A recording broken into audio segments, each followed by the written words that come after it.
Big boss show ಈ ಬಾರಿ ಆರಂಭದಿಂದಾನೇ ಬೆಂಕಿ ಹೊತ್ತಿಕೊಳ್ಳುವಂತೆ ಆಗಿದೆ. ಈ ಹಿಂದಿನ ಸೀಸನ್ ಅಲ್ಲಿ ಈ ರೀತಿಯ ಜಗಳ ಮನಸ್ತಾಪ ಬರ್ತಾ ಇದ್ದದ್ದೇ ಶುರುವಾದಾಗ, ಆ ಟಾಸ್ಕ್ ಗಳು ಶುರುವಾಗ್ತಾ ಇದ್ದದ್ದೇ ಒಂದಷ್ಟು ದಿನಗಳು ಬಿಟ್ಟು. ಆದ್ರೆ ಕಳೆದ ಸೀಸನ್ ನಿಂದ ಆರಂಭದಲ್ಲಿಯೇ ಇಬ್ಬಾಗವಾಗಿ ಜಗಳಗಳು ಜೋರಾಗುತ್ತಿವೆ. ಈ ಬಾರಿ ಜಗದೀಶ್ ಮಾತಿಗೆ ಮುಂಚೆ ಟ್ರಿಗರ್ ಆಗ್ತಾ ಇದ್ದಾರೆ. ಅದರಲ್ಲೂ ಮನೆಯೊಳಗೆ ಲಾಯರ್ ಗಿರಿ ಶುರು ಮಾಡಿದ್ದಾರೆ.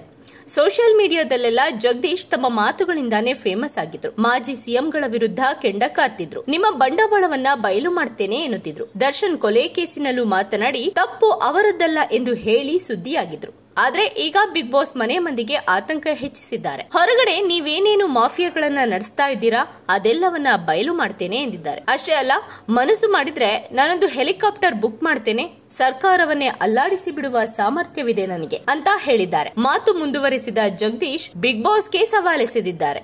ಟೋಟಲ್ ಸೆಟ್ ಅನ್ನೇ ಉಡೀಸ್ ಮಾಡಿ ಬಿಡ್ತೀನಿ, ಯಾವನು ಇಲ್ಲಿಗೆ ಕಾಲಿಡಬಾರದು, ನನ್ನನ್ನೇ ಹೆದುರಾಕಿಕೊಂಡು ಕರ್ನಾಟಕದಲ್ಲಿ ಬಿಗ್ ಬಾಸ್ ಶೋ ನಡೆಸ್ತೀರಾ ನೀವು, ಓಡಿಸಿ ನೋಡೋಣ, ಐ ಎಂ ಎಕ್ಸ್ಪೋಸ್ ಯು ಅಂತಾನು ಹೇಳಿದ್ದಾರೆ. ಜಗದೀಶ್ ಇಷ್ಟೆಲ್ಲ ಸೀರಿಯಸ್ ಆಗಿ ಮಾತನಾಡಿದ್ರು ಕೂಡ ಮನೆ ಮಂದಿ ಯಾಕೋ ನಗ್ತಾ ಇದ್ದಾರೆ. ಇದು ನೋಡುಗರಿಗೂ ಕೂಡ ಒಂದಷ್ಟು ಪ್ರಶ್ನೆಗಳನ್ನ ಹುಟ್ಟು ಹಾಕಿದೆ. ಅಂದ್ರೆ ಫುಲ್ ಎಪಿಸೋಡ್ ಅಲ್ಲಿ ಇಷ್ಟೇ ಸೀರಿಯಸ್ ಆಗಿದ್ಯಾ ಅಥವಾ ಏನಾದ್ರು ಟ್ವಿಸ್ಟ್ ಇದೆಯಾ ಅನ್ನೋದೇ ಅನುಮಾನವಾಗಿದೆ.